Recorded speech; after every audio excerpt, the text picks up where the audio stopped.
Hello everybody, welcome back. Today as well we have got you another video. In this video I'll show you how you can upload longer videos on Instagram Reels. But before that, please do make sure to like our video, subscribe our channel, and yes, without any further delay, let's start. So for that, let's go ahead, open up our Instagram app. Let's cancel this first, cross this out and go back. So per se, the thing is, if you want to simply post videos up to 15 minutes, you have to tap on this plus and check out the section of post. So you can choose multiple videos or videos up to 15 minutes and upload it.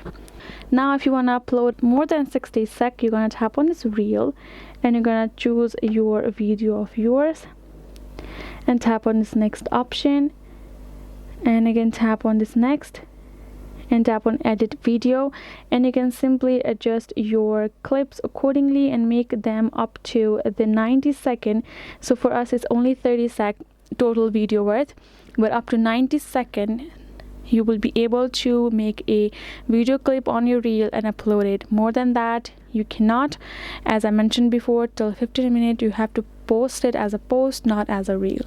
So those are the limits, and that's how you can do it. Hope this video was helpful to you all. Thank you so much for watching, and yes, I'll see you guys in our next video.